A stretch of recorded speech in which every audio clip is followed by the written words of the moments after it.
En Allemagne, déclaration choc d'Angela Merkel. La chancelière reconnaît pour la première fois l'existence de no-go zones dans le pays, des quartiers où la population ne se sent pas en sécurité.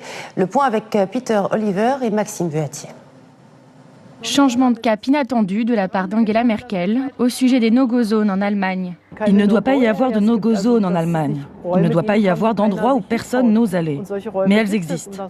Elles devraient être nommées et il faut faire quelque chose à ce propos. La chancelière n'avait jamais utilisé l'expression no-go zone pour décrire une partie de ce pays au taux de criminalité élevé. Selon un rapport commandé par le gouvernement, le nombre de crimes violents a augmenté de 10% entre 2015 et 2016. Plus de 90% sont attribués à de jeunes migrants. Des chercheurs ont épluché les articles de presse du pays entre 2015 et 2016. Ils ont constaté que les principales publications avaient été plutôt favorables à la crise des migrants et soutenu la politique du gouvernement. Seul le parti d'extrême droite, l'Alternative pour l'Allemagne, l'AfD, a parlé des no-go zones. Est-ce que vous, une femme, vous pouvez aller seule dans la rue de Varsovie le soir, le week-end? Est-ce que vous oseriez aller dans la rue de Varsovie ou les rues voisines? Et après, ils nous accusent d'être agressifs, de dire du mal à propos de la ville.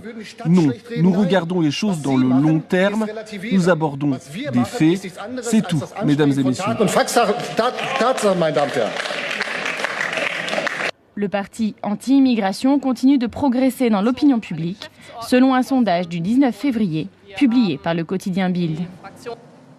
Selon les médias locaux, la criminalité est en hausse dans plusieurs villes allemandes. La police éviterait même des zones où elle serait victime d'agressions.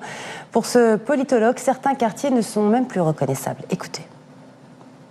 Est-ce que vous, une femme, vous pouvez aller seule dans la rue de Varsovie le soir, le week-end? Est-ce que vous oseriez aller dans la rue de Varsovie ou les rues voisines? Et après, ils nous accusent d'être agressifs, de dire du mal à propos de la ville. Non, nous regardons les choses dans le long terme, nous abordons des faits, c'est tout, mesdames et messieurs.